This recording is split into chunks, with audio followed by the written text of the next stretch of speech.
Hello everyone. The differences between the non-cooperation movement 1920 and the civil disobedience movement 1930.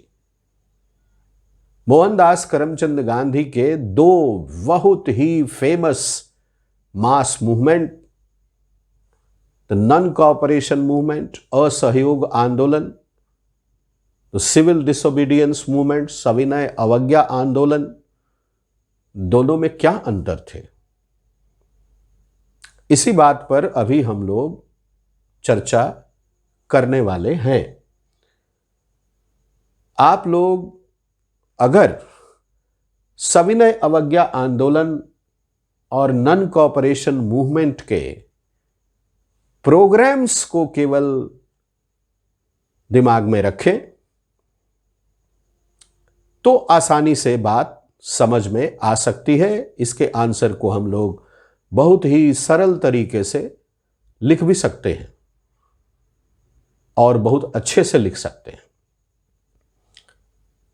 तो शुरू करते हैं। सबसे पहला जो डिफरेंस हम लोग लिख सकते हैं वो ये कि the non cooperation movement started in 1920 and the civil disobedience movement started in 1930. असहयोग आंदोलन 1920 में शुरू हुआ और सविनय अवज्ञा आंदोलन 1930 में शुरू हुआ। यह पहला डिफरेंस के रूप में हम लोग लिख सकते हैं। दूसरा जो पॉइंट ऑफ डिफरेंस हम लोग लिख सकते हैं वो ये है कि नॉन कोऑपरेशन मूवमेंट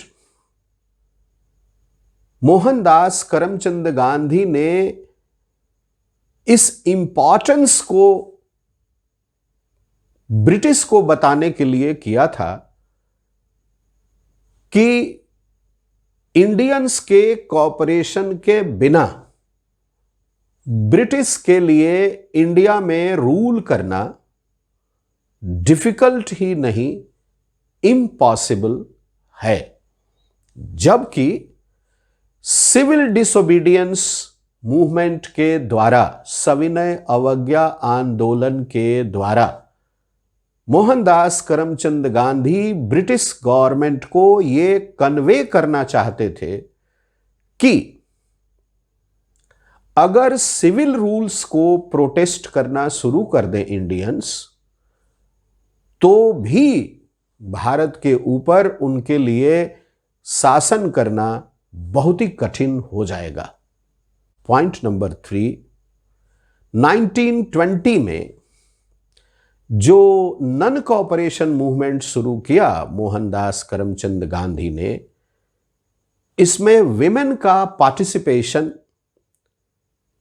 बहुत ही कमजोर रहा, बहुत कम रहा, बहुत लिमिटेड रहा।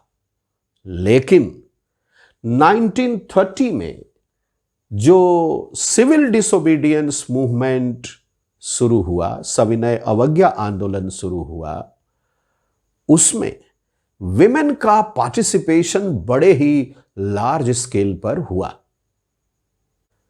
चौथा difference, fourth difference, non cooperation movement Swaraj के एम को लेकर चल रहा था, डोमिनियन स्टेटस के एम को लेकर के चल रहा था, जबकि civil disobedience movement complete independence, Purna Swaraj के एम को लेकर के चल रहा था। इस बात को भी हम लोग जानते हैं। फिफ्थ डिफरेंस, पांचवा अंतर नॉन कोऑपरेशन मूवमेंट और सिविल डिसोबीडियंस मूवमेंट में, असहयोग आंदोलन और सविनय अवज्ञा आंदोलन में, नॉन कोऑपरेशन मूवमेंट किसी एक इशू को लेकर के नहीं शुरू हुआ, यह कई इश्यूज को लेकर के शुरू हुआ, कई बातों को लेकर के शुरू हुआ, कई प्रोग्राम्स को लेकर के शुरू हुआ। लेकिन सिविल डिसोबीडियंस मूवमेंट सिर्फ और सिर्फ एक ही इशू के चारों ओर इर्द गिर्द घूमता रहा और वो इशू था सॉल्ट लॉ को तोड़ना। सॉल्ट लॉ एक सिविल लॉ था और इसी को डिसोबे करना था और इसी के रास्ते कंप्लीट इंडिपेंडेंस की बात भी रख दी गई। तो फिफ्थ डिफरेंस हमारा क्या हुआ?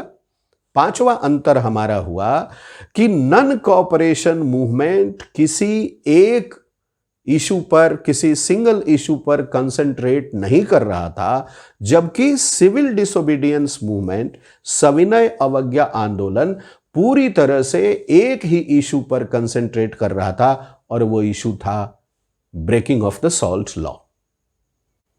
आई hope all of you have understood this topic, the differences between the non-cooperation movement and the civil disobedience movement.